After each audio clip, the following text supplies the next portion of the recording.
Hey guys, what is going on? My name is Proto and today we're going to be going over a rundown of all the components in my new monster video editing PC. This is going to be the first video of what will probably be 2 parts, so subscribe and like this video if you want to see more. Shameless promotion right there. Now this was a highly requested video and I've been requested to do this for a long time. Now for most people, even if you want to get into video editing, 1080p or 1440p gaming, you don't have to spend this much. If you just look at some of my other builds and tips to get an idea of what you should look for instead. I mean, my old rig consisted of an i5-3330 Ivy Bridge processor and I was able to edit videos just fine. Now for me, I'm going to use this PC for video editing, rendering and coding, gaming and 3D modeling. Again, this PC was pretty pricey and so you don't need to spend that much, but I'll explain my parts choice when I get to it. Now there's a huge difference between needs and wants and you need to ask yourself whether you actually need it before you buy it. I basically had a certain budget in mind but wanted to get the best value. Because as you spend more, the price of performance degrades massively. So let's kick things off with the CPU. For this I chose the Haswell lineup, going with the Intel Core i7-5820K 6-core processor. This is a 6-core processor with hyper-threading, making it an absolute killer in gaming and video editing. This has 12 threads, making it easy for me to livestream and record heavy games. Like seriously, this PC is absolute overkill for gaming, but hit us into video editing and oh my god, this CPU just hits the fan.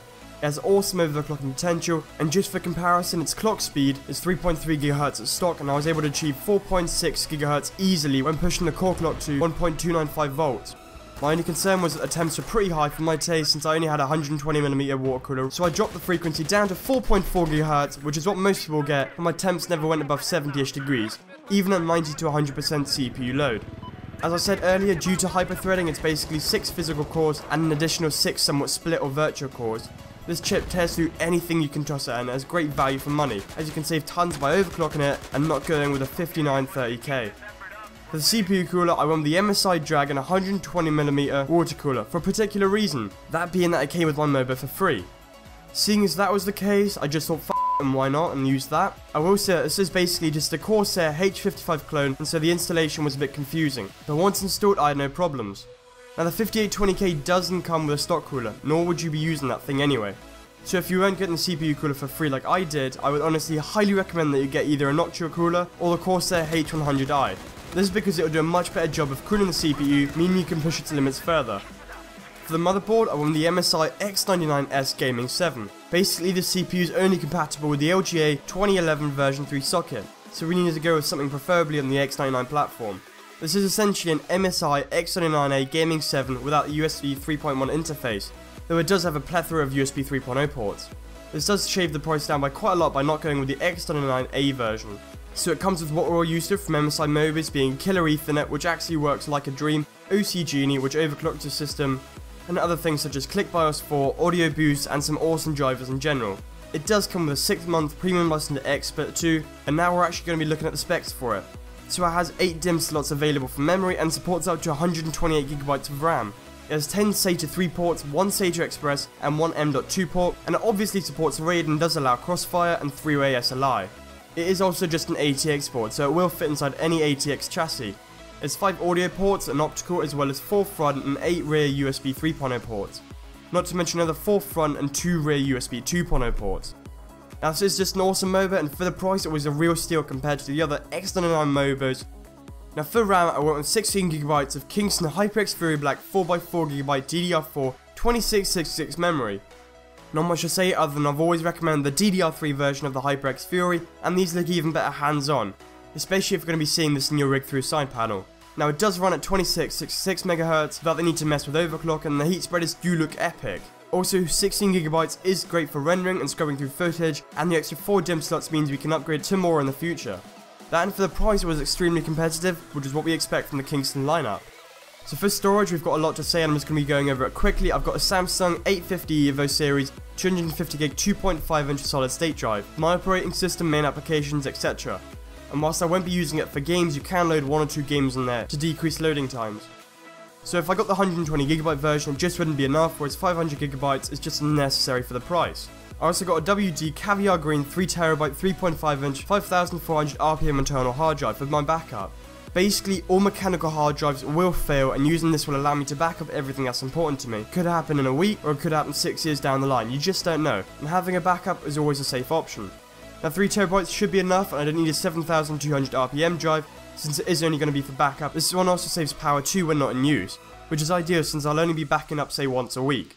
Now for my main drive, I've got the Hitachi DiskStar NAS 4TB 3.5 inch 7200 RPM internal hard drive. This drive, as you see in the Blackplace HDD reports, has the lowest failure rate between this, Western Digital and Seagate when in 24/7 use.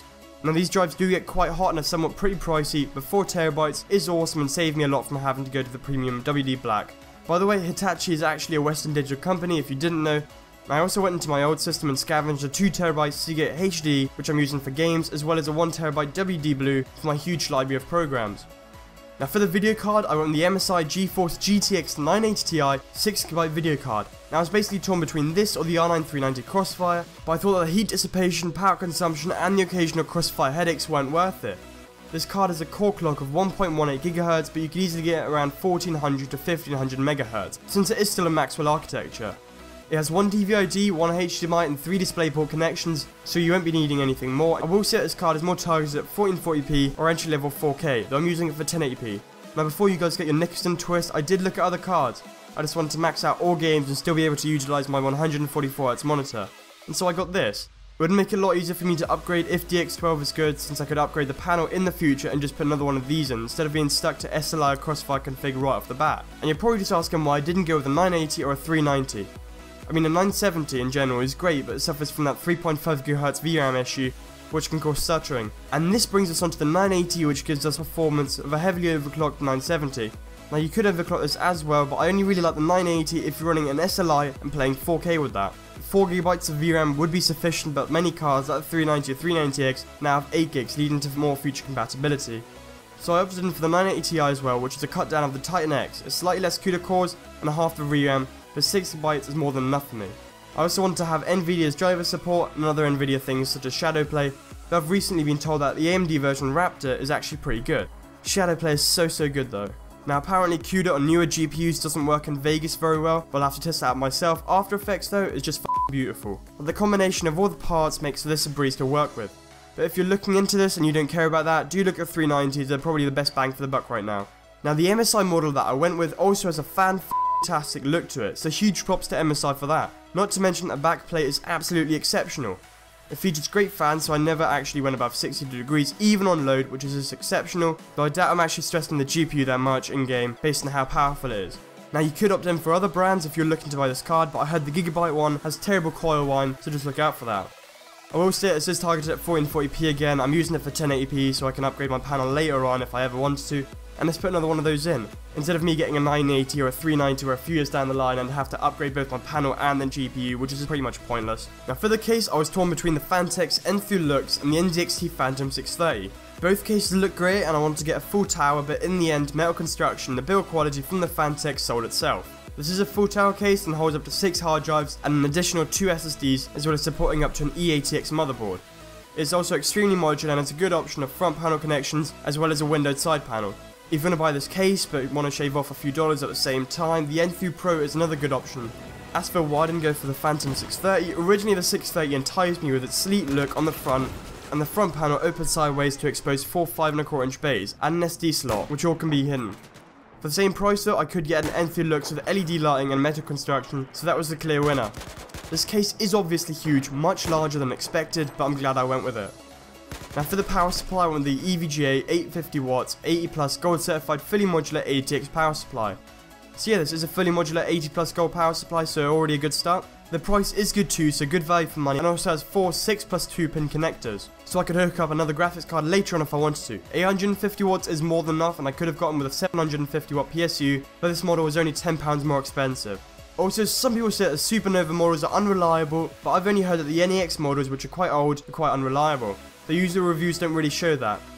The G2 model, which I have, and all the other ones available right now, are the complete opposite. They're exceptional value for money when you consider that all cables are sleeved and they have a clean look, though I use a PSU shroud.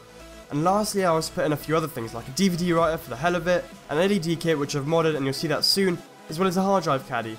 This basically sits in my 5¼ inch bay and also allows you to put a hard drive in and remove it for hot swapping.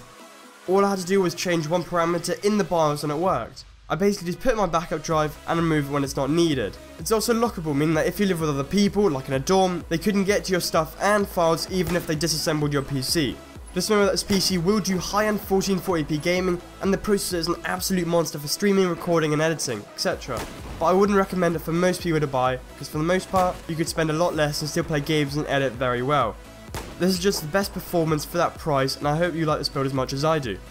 So that's it guys, thanks for watching. If you like this video and found it helpful, do hit that thumbs up button, and if it didn't, you guys know what to do. I've got a ton of things which I want to bring out, but with 6 format at the moment, it won't go any faster, so thanks for sticking around, and this has been Proto. Adios!